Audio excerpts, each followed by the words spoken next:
Hoje, então, a gente vai falar sobre um tema muito polêmico, que é a questão das ofertas, a questão do dinheiro que a gente tem que dar para nossas igrejas. Então, primeiramente, eu queria falar sobre o dinheiro, né? A palavra de Deus fala que o amor ao dinheiro é a raiz de todos os males.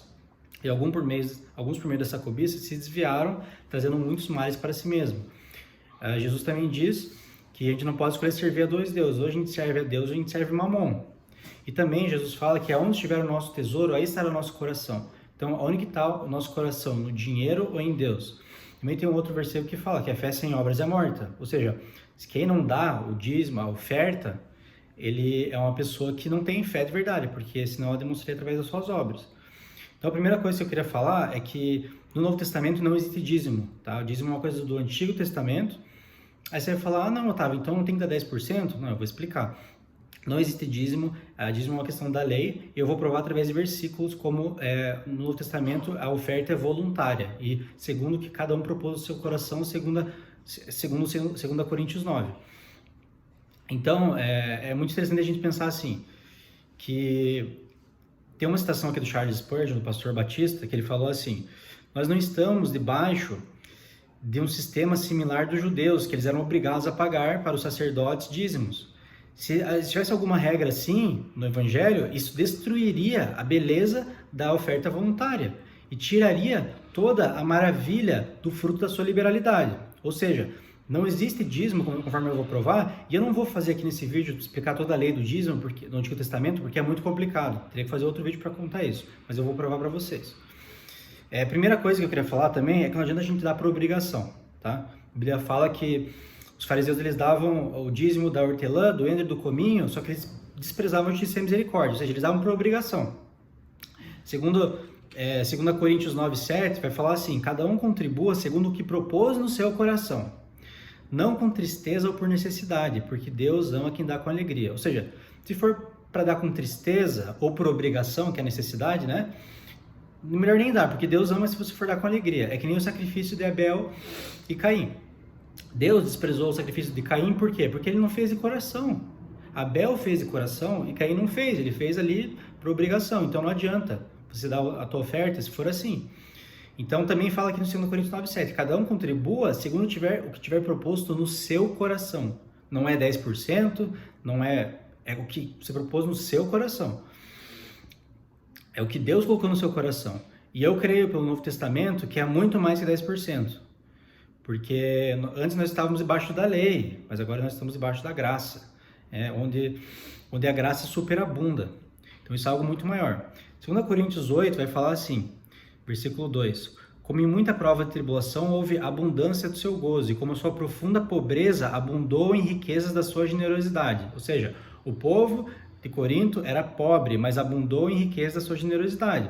Porque, segundo o seu poder, o que eu mesmo testifico, o apóstolo Paulo falando, e ainda acima do seu poder, deram voluntariamente. Ou seja, eles deram de maneira sacrificial. A oferta tem que ser de maneira sacrificial.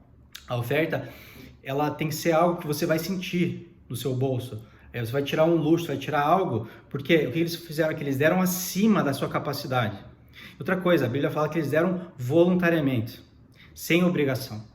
Os pastores não podem exigir que a pessoa dê o dízimo, dê oferta. Pode até ter um momento do dízimo, um momento da oferta.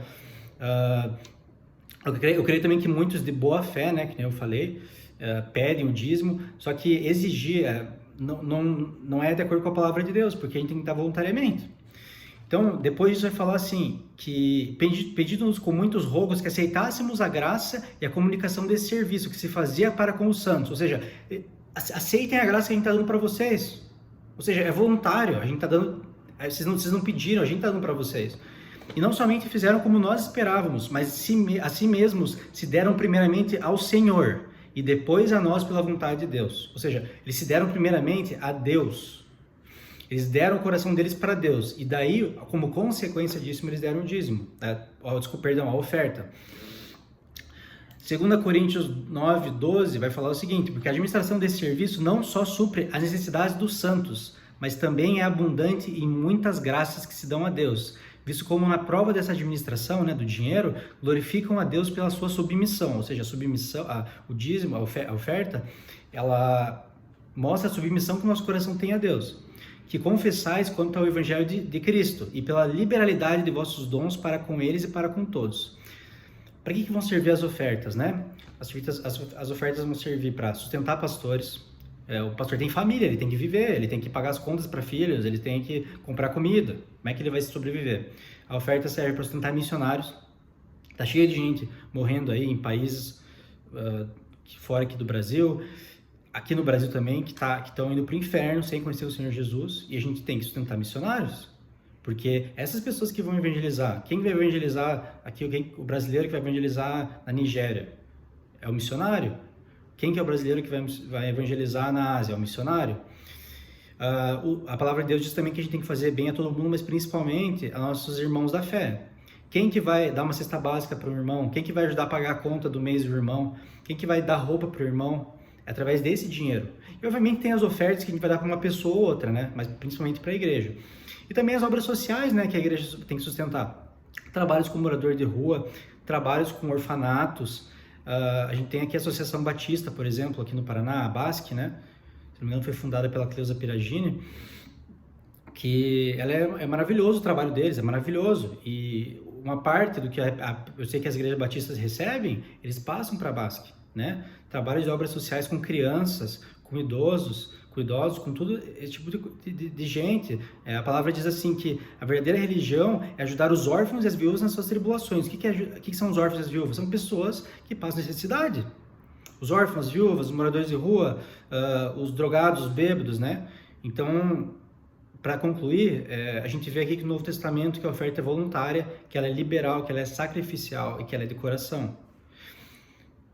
De acordo com a autoridade da palavra de Deus, eu posso dizer, se você dá por obrigação, se você dá por tristeza, é melhor não dar, tá? Você dá de coração, você dá com alegria, sabendo que você está contribuindo para o reino de Deus. Olhe para o seu coração e veja por que você dá o dízimo, por que você dá a oferta, se a tua igreja chama de dízimo, né? E veja nesse sentido que você tem que sondar o seu coração se você não estiver dando com alegria, porque é um egoísmo da parte nossa, se a gente fizer isso, e a gente precisa entender que tudo que a gente tem vem de Deus, Ele deu tudo pra gente, tudo. Você é só administrador, você é administrador do que Ele te deu. Você é um administrador, tem que ser um administrador fiel do que Ele te deu. Lembra a parábola dos talentos? Um ganhou 5, outro ganhou tanto, outro ganhou 1, e o que você fez com os talentos que Deus te deu? Então vamos lembrar que no Novo Testamento, eu entendo que é muito mais de 10%, é 20, 30, 40, 50. Se eu não me engano, uma vez eu vi o Spurgeon falando de 90%. E eu já ouvi histórias de pessoas dando 90%. Óbvio, vai ter pessoas que não vão conseguir, né? Se eu ganhar 100 mil reais por mês, eu der 90 mil, eu consigo viver com 10, né? E vamos desprezar, gente, essa vida de luxo, muitas vezes que a gente vive, ostentando ou gastando mais do que a gente pode, porque, embora Deus nos abençoe, a gente pode, né, fazer uma viagem, comer, né, ter um carro para nosso conforto. Deus abençoa a gente. A gente não precisa também viver uma vida de pobre, no sentido de, não, eu vou passar necessidades aqui por causa disso. Não, são bênçãos de Deus, mas vamos focar o nosso coração no reino de Deus, vamos fazer o reino de Deus avançar através das nossas ofertas. Amém? Deus abençoe, estou aqui para falar com todo mundo que tiver dúvidas, e é isso.